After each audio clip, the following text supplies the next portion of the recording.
The officer's fist stopped an inch from his face. "Touch them, you die," the man said, his voice calm as thunder before a storm. No one knew who he really wasn't till the patch on his vest caught the light. Hell's Angel. The sun hung low over the gas station, painting the concrete in golden dust. A woman stood beside her car, clutching her young son to her chest. Their eyes, wide and afraid, watched the confrontation unfolding before them. A police officer stood inches from a towering man dressed in a worn black leather vest. His jaw was set like stone. His fists were tight, not in anger, but in control. "Step away from the vehicle," the officer barked, his voice sharp, echoing across the pumps. But the man didn't move. His silence was louder than any threat. The officer's partner shifted uneasily behind him, hand resting on his holster. The mother's breath trembled. Her son buried his face against her side. The man Marcus Reed stared back at the officer, unflinching. The air around him pulsed with tension, heavy with something unspoken. Marcus had faced worse than this. He'd seen men break in places where courage was supposed to live. And right now, he was watching another kind of battle unfold, a war between power and principle. Years before this moment, Marcus had worn a different kind of uniform. Not leather, not rebellion. Camouflage. He was a Marine, disciplined, loyal, and relentless. He had fought in deserts where the air tasted like metal and loss. He'd carried friends back through dust storms that erased faces and names. When he came home, he promised himself one thing: to build peace. No matter how violent his past had been. But peace, he learned, was not always given to men who looked like him. He found brotherhood again in the open road, under the roar of vengeance and wind. The Hells Angels were not saints, but to Marcus, they were family. Not because of the name on the vest, but because they understood what loyalty meant when the world turned its back. He worked days at a repair shop, fixed bikes, mentored kids from rough neighborhoods, and spent weekends riding with his brothers. His wife, Lena, and his son Caleb were the anchors that held him steady. All he wanted was a quiet life, but quiet lives have a way of attracting noise. At the station that afternoon, the officers had seen the leather vest before they saw the man. They saw the word Hells and forgot the word Angel. Someone had called about a suspicious biker at the pump. By the time they arrived, Marcus was simply helping his wife fill the tank.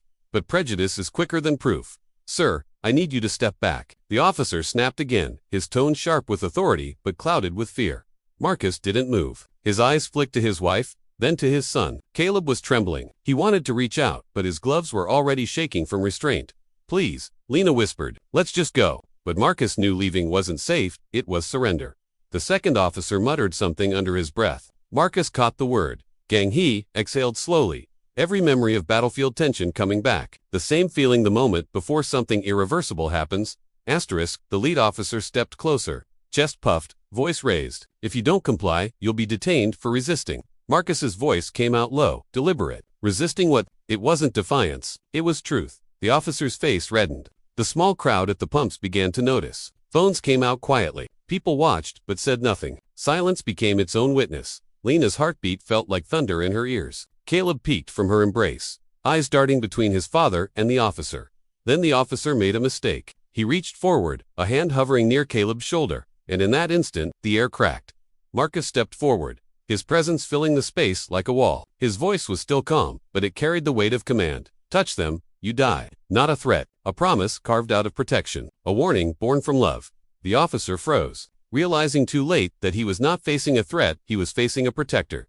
Behind Marcus, a low rumble of engines approached. 3 motorcycles rolled into the lot, their chrome glinting under the sun. Men dismounted quietly, broad shoulders, solemn eyes, vests carrying the same patch. One of them nodded to Marcus. The crowd murmured. The officer's confidence faltered. What they saw wasn't a gang. It was unity, a brotherhood standing silently behind a man who'd done nothing wrong. The lead officer swallowed, his posture stiffening. "Sir, we didn't mean." Marcus cut him off, still without raising his voice. "You looked at the vest before you looked at me." The officer's words failed him. His partner shifted awkwardly, lowering his hand from the holster. The tension began to break, not because anyone shouted, but because truth had walked into the light. Lena took a slow breath. Caleb finally looked up. The boy's fear faded, replaced with something else.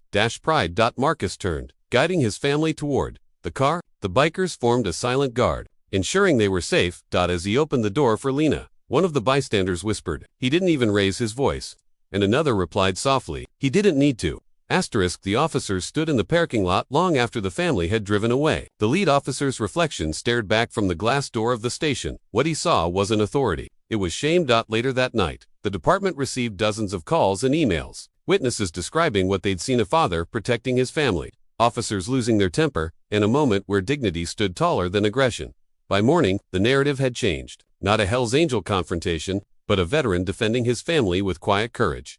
Asterisk silence isn't weakness. It's the space where real strength lives. You looked at the vest before you looked at me. Touch them, you die.